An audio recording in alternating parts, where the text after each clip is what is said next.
Hi guys, welcome to the first video of my first series, in fact, of From Red to Black. I've called it that because when I took over at Hinckley, they were in massive debt, and you know, through the long hard toil of the years I managed to get them into a very wealthy position, but more on that a bit later.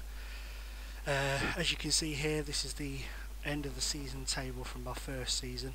Finished a respectable 15th with bang on 50 points. When I took over at the club, they were in 19th position, 3 points off the drop zone, and I think only about 4 points off the bottom at the time. They had hardly any players and very little money to pay them with. The budget was minuscule. The debt was, I believe, at the time around about £500,000 in the red. You know, so I was working off non-contract players, youth players, and my staff. I think barring 2 of them were all volunteers basically. But yeah, this is how the table finished up. As you can see, like I say here, we finished in a very respectable 15th position, avoiding the drop by 5 points.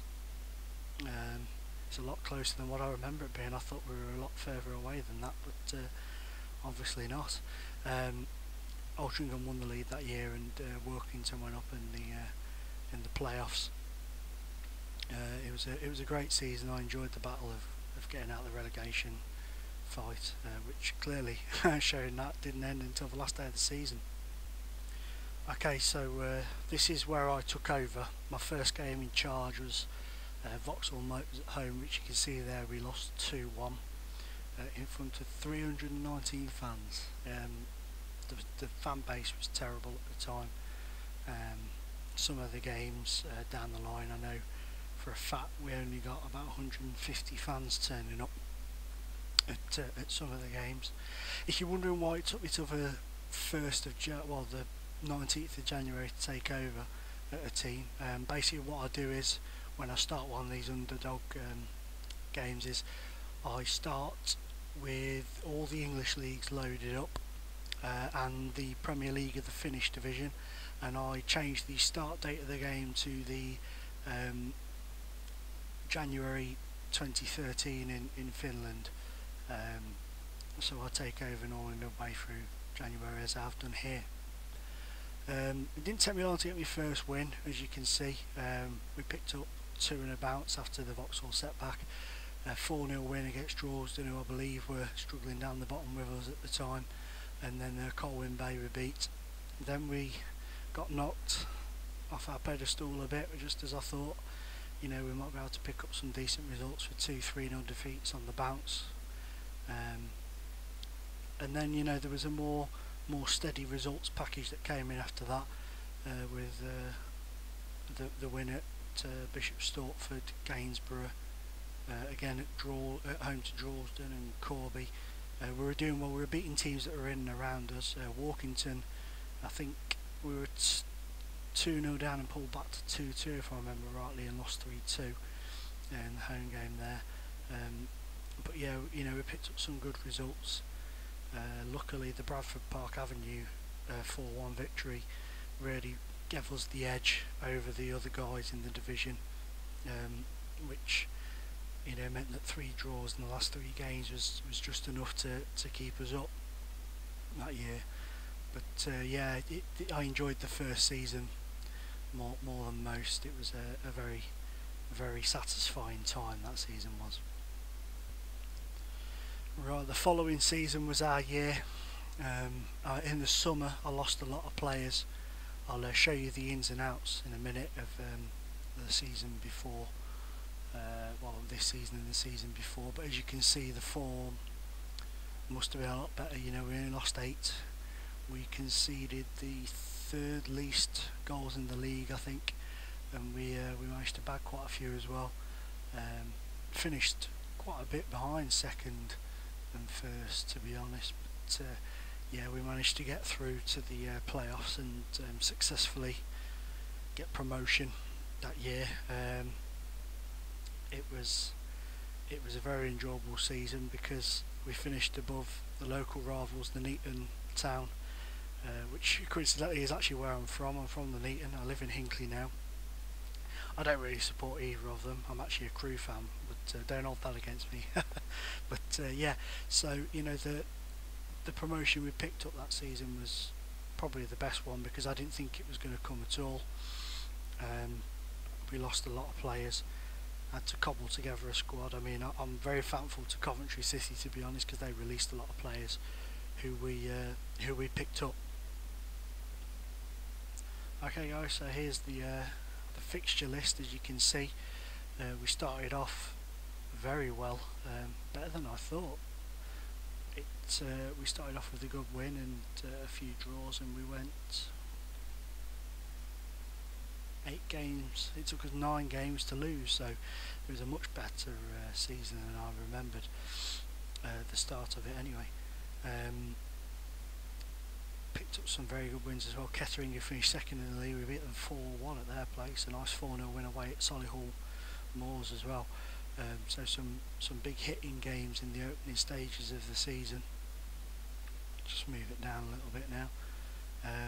As you can see, we didn't do very well in the cup competitions. We were knocked out in the second qualifier round of the FA Cup and the third qualifier round of the FA Trophy. But yeah, as you can see, we had a very good end of season, barring a few blips. Notoriety, actually North Ferriby and Stalybridge Celtic beat us quite comfortably there. But yeah, we scored a lot of goals that season. We got a lot of 4-0 wins and a lot of 4-3, 4-2 wins that season. Got into the playoffs, obviously against Chester, who were the favourites that season to actually win the league. And I think, if I remember rightly, we lost both games to those league. In the actual league season, as you can see there, we lost 2-1 at home to them. But we managed to beat them 3-0 away, which was the big one. And then obviously beating Kettering in the playoff final 1-0 to go up, who of course finished second, only 2 points behind the league leaders. So yeah, it was a good season, an unexpected season. We were favourites to finish bottom that season. It's actually, I think we're favourites to finish bottom in every single league I've been in so far, and every single season I've done. So it was a big achievement for us on the budget that we had. Right, just a quick on. This is the first season's transfers, as I was going to show you. I brought in Paul Howarth, John Milligan, who turned out to be a fantastic veteran, and Barry Quinn. Sam Jones also came in, but as you can see there, he's retired now. And the 2 players I let go, one went to Northwich on a free. That was the trouble with this, because I didn't have any money to pay players. They were easily poached away from me, as has been was the story for the whole of the Blue Square North and Blue Square Premier seasons that I did. And Danny Campbell, I released him. He didn't do much for me, and he was a right moaner. If I'm honest, he did nothing but moan. Just move on to the next season. As you can see here, on the outside, these are all of the players that I lost.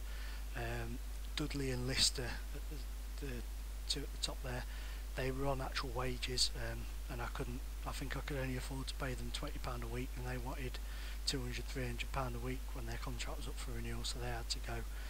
Rob Peake was my goalkeeper. He was first out the door. He couldn't wait to get out the door, and he didn't want to stick around in a team that was going to be fighting relegation. And he went to the Champions, but we ended up following up, as you saw. But you can see there that we lost no end of players. No end of players went out of the squad. Some were ones that we brought in and didn't work out, which were released, but a lot of them, they just, they didn't want to be here and they went.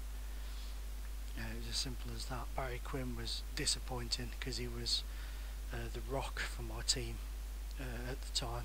Played in defence and midfield. He was brilliant for me. But as you can see here, I made the most of the free transfers, quite clearly. Lewis Rankin, he came from Coventry, as did Jamal Wiseman, Shane Fagan, Ricky Fletcher, They all came from Coventry.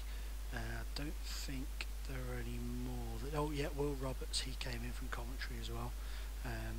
They're all players that were released. Roberts and Fagan are actually still with me now, and Fletcher. They're still with me now in 2017. They've gone through all the divisions with me. Paddy Kanyuk has just left me on a free transfer. He's gone to Shrewsbury now in my latest season. But yeah, as you can see, I utilised the free transfer market well. Right then, finally for this first part of the video, because I'm sure you're all bored to tears of hearing me stumble my way through it and laughing nervously. It's the first season in the Blue Square Premiership. It was a season we started well from what I remember. I'll have a look at the results in a minute and we'll see if I remember correctly. We did start well though from what I remember, but we hit a very tough patch where we struggled to pick up points, but if we hadn't had the start we'd have gone down. From what I do remember, we finished in a respectable 18th position with 53 points, so we didn't really finish too clear of the drop zone, but we did have a very good season, as we were favourites to be relegated straight off. We lost a few players in the summer, but we had more leeway to bring players in. The budget was slightly bigger, and at this point young players, the youth players, were coming into the fray for us and stepping up.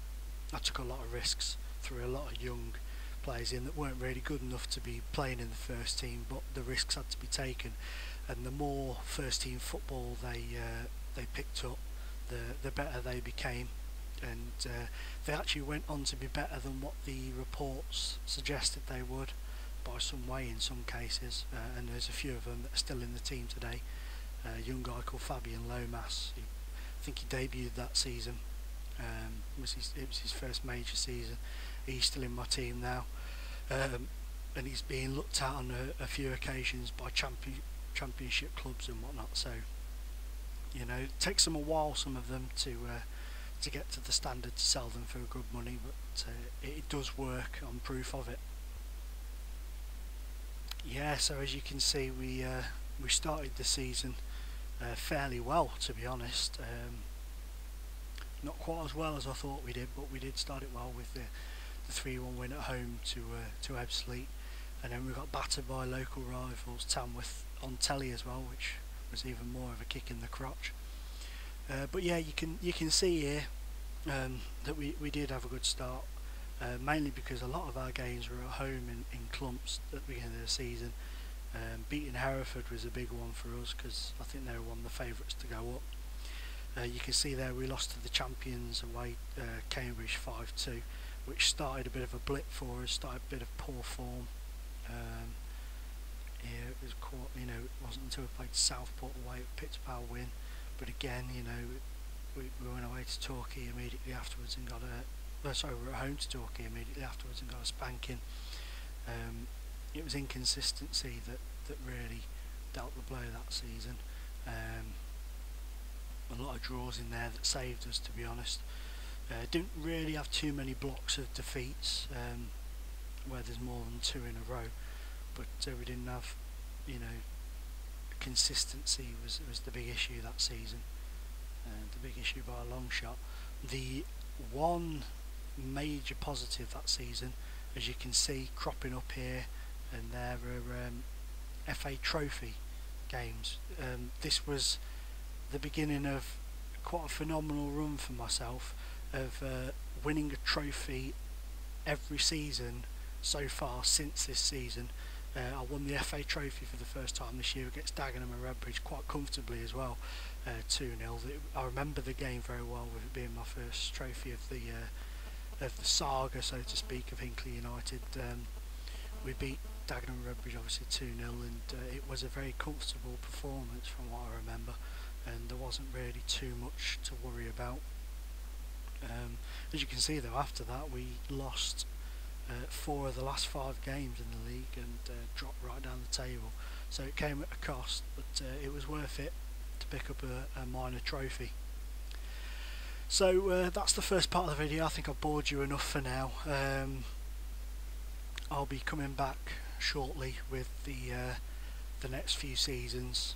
I think I'll be able to get straight up to date, because after this season it's 2 straight promotions, and then we're up to the season I'm in now.